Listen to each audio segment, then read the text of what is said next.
Assalamualaikum dan selamat sejahtera. Nama saya Nur Hasimah binti Imanaf. Nombor metrik D201910888806.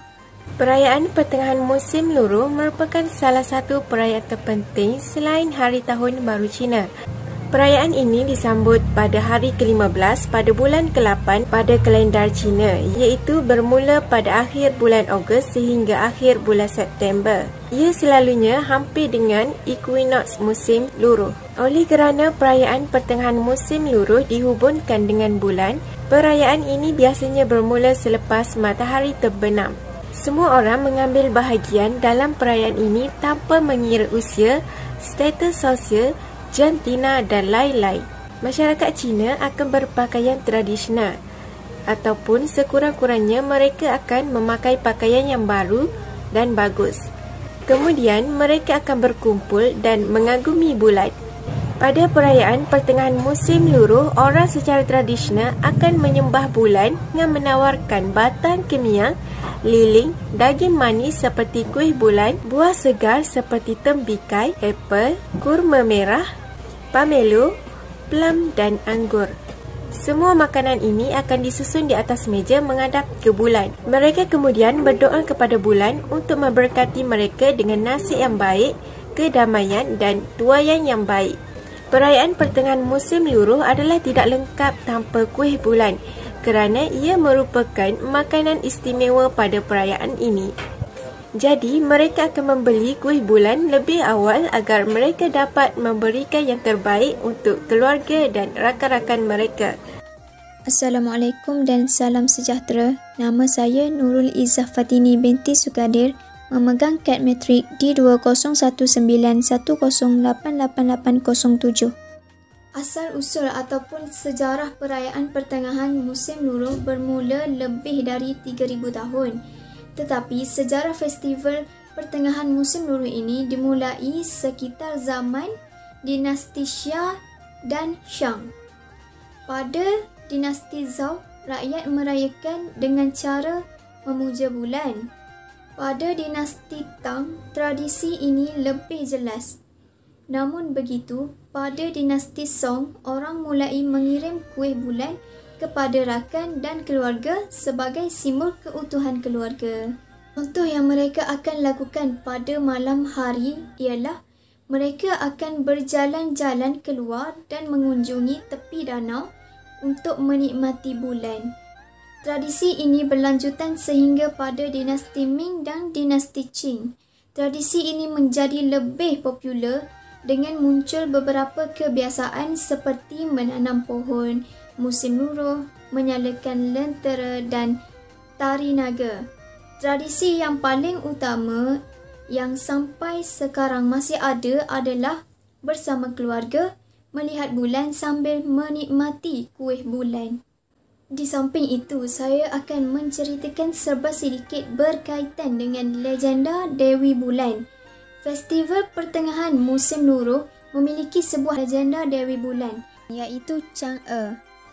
Dikisahkan di bumi muncul 10 matahari. Hao Ye, sang pemanah, diutus ke bumi bersama isterinya untuk memanah 9 matahari. Ia kemudiannya menjadi pahlawan yang dialu-alukan oleh rakyat. Dengan itu, Dewi Kayangan turun dan memberikan ubat panjang umur kepada pasangan suami isteri ini. Namun begitu, kerana terlampau dijunjung, Hao Ye akhirnya menjadi sombong. Oleh itu, isterinya menjadi sedih dan kemudiannya meneguk semua ubat yang diberikan kepada mereka. Akhirnya, tubuh isterinya perlahan-lahan terangkat ke bulan dan menjadi Dewi Bulan. Nama saya Juliana binti Jamaluddin, nombor kad metrik D202010938443. Seterusnya ialah kepentingan sambutan perayaan musim luruh. Perayaan musim luruh ataupun perayaan kuih bulan memberikan kepentingan kepada kita semua. Yang pertama, memberi peluang untuk mengeratkan hubungan dan menunjukkan penghargaan. Hal ini kerana semasa perayaan kuih bulan telah dijadikan buah tangan untuk dihadiahkan kepada kaum keluarga sanak saudara dan sahabat untuk mengeratkan hubungan. Tambahan pula, semasa perayaan Kuih Bulan, seisi keluarga dapat berkumpul dan menikmati bulan purnama yang cantik. Pada malam itu, seisi keluarga dapat meluangkan masa bersama-sama sambil berbual-bual dan menikmati hidangan yang telah disediakan. Perkara tersebut secara tidak langsung dapat mengeratkan hubungan sesama mereka. Yang kedua, perayaan Kuih Bulan memberikan kesedaran kepada masyarakat untuk mengekalkan tradisi. Seperti yang kita ketahui, perayaan Kuih Bulan merupakan adat dan perayaan yang diwarisi daripada nenek moyang lagi. Justru perayaan ini adalah simbolik kepada masyarakat Cina. Sambutan ini perlu dilakukan agar perayaan ini tidak hilang di telan zaman. Oleh itu, sambutan perayaan Kuih Bulan ini telah dirayakan secara besar-besaran di Malaysia, walaupun dalam kalangan masyarakat majmuk. Dan yang terakhir, perayaan Kuih Bulan ini dapat meningkatkan ekonomi negara. Hal ini kerana Kuih Bulan yang merupakan salah satu hidangan semasa perayaan itu amat popular dan digemari oleh masyarakat. Pada masa kini, Kuih Bulan telah dipromosikan secara meluas oleh peniaga. Kuih Bulan yang halal turut diperkenalkan agar dapat dinikmati oleh pelbagai bangsa. Sehubungan dengan itu, ramai masyarakat berbangsa Melayu dan India yang menggemari Kuih Bulan dapat menikmati Kuih Bulan tersebut. Melalui hal itu, permintaan terhadap Kuih Bulan telah meningkat pada setiap tahun. Assalamualaikum dan salam sejahtera. Nama saya Tuan Nur Azmah binti Tuan Muhammad Azmin. Nombor metrik D201910888801. Antara aktiviti tradisi yang dilakukan ketika perayaan musim luruh adalah mengadakan festival pertengahan musim luruh. Festival pertengahan musim luruh adalah festival tradisional Cina yang disambut di negara China, negara-negara sekitarnya dan beberapa kawasan di Asia Tenggara. Ia juga dirayakan di beberapa tempat di mana terdapat sebilangan besar orang warisan Cina. Festival ini disambut setiap tahun pada hari ke-15 bulan ke-8 mengikut kalender lunar Cina. Pada festival pertengahan musim luruh, orang secara tradisional menyembah bulan bersama dengan batang kemenyan, lilin, kuih bulan, buah segar seperti tembikai, apel, kurma merah, pomelo, plum dan juga anggur. Barang-barang ini akan disusun di atas meja yang menghadap ke bulan. Mereka kemudian berdoa ke bulan untuk memberkati mereka dengan nasib yang baik, kedamaian dan panen yang baik. Seterusnya, ahli-ahli keluarga serta rakan-rakan akan bersatu dan berkumpul bersama-sama dan duduk dalam lingkaran. Secara tradisionalnya, ia dilakukan di taman yang diterangi samar-samar oleh tanglong. Mereka akan berkongsi kepingan kek bulan yang disertakan dengan buah segar dan teh Cina atau wine. Seterusnya, permainan boping. Permainan boping juga dikenali sebagai mooncake dice game. Permainan ini memerlukan 6 dadu dan dadu tersebut akan dibuang ke dalam mangkuk. Setiap individu akan memperoleh hadiah yang berbeza-beza berdasarkan jumlah skor nombor dadu yang dibaling tadi. Permainan ini memerlukan 6 dadu dan juga mangkuk dengan mulut lebar. Pemain pertama akan ditugaskan untuk membaling dadu dan kemudian diberikan kepada orang yang seterusnya. Dan proses tersebut akan diulang sehingga tidak ada lagi hadiah. Lontaran dadu ini tidak sah sekiranya salah satu dadu berada di luar mangkuk. Secara tradisinya, pemenang akan mendapat 63 kuih bulan dengan pelbagai saiz sebagai hadiah. Namun, pada hari ini, hadiah telah digantikan dengan wang tunai ataupun barangan. Salam sejahtera, nama saya Harry Anderson Marudin, nombor metrik D2020109357. Keistimewaan perayaan pertengahan musim luruh dapat dilihat melalui sajian makanan mereka iaitu kuih bulan dan juga aktiviti tanglong yang mereka lakukan. Dalam perayaan pertengahan musim luruh, terdapat satu hidangan yang sangat istimewa iaitu kuih bulan. Perayaan ini tidak akan lengkap jika tiada kuih bulan ini.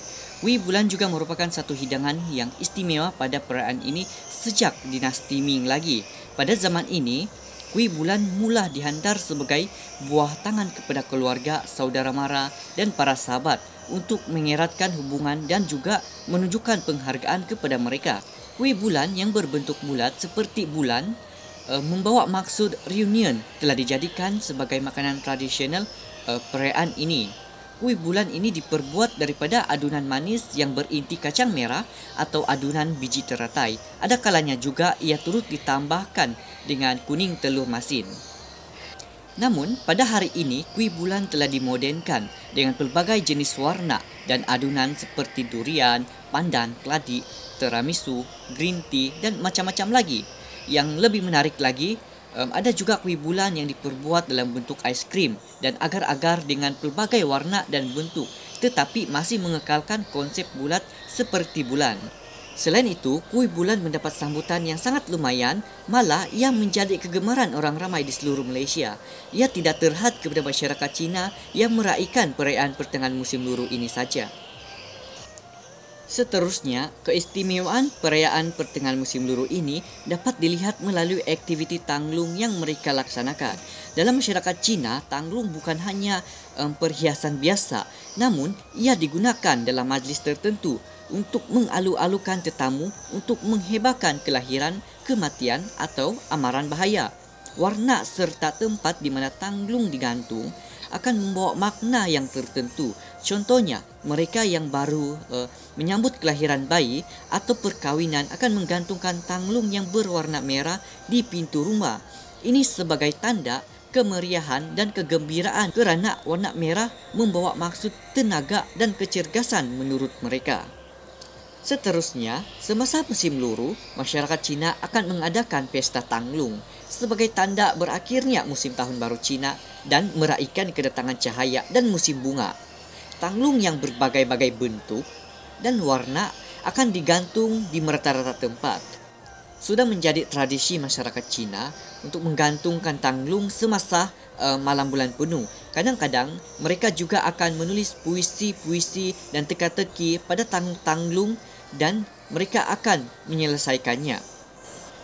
Kesimpulannya, perayaan pertengahan musim luruh ini sudah lama diamalkan sejak dahulu lagi, sehinggalah pada hari ini. Perayaan pertengahan musim luruh menandakan bahawa musim akan berubah atau bertukar dan semua orang bersiap untuk musim sejuk. Musim sejuk adalah masa ketika tanaman melambatkan pertumbuhannya. Mereka tidak menghasilkan banyak makanan. Jadi, hasil musim luruh menghasilkan cukup untuk menampung semua orang. Ini adalah satu perkara yang orang selalu bersyukur pada masa lalu. Mereka akan berterima kasih kepada para dewa kerana telah memberi mereka perkara-perkara yang diperlukan untuk memastikan mereka sihat dan dapat hidup dengan selesa. Pada hari ini, bulan purnama adalah yang terbesar dan bersinar paling terang, berfungsi sebagai simbol perjumpaan. Bulan juga melambangkan kedamaian, keharmonian, nasib baik, kesuburan dan secara keseluruhan menunjukkan masa hadapan.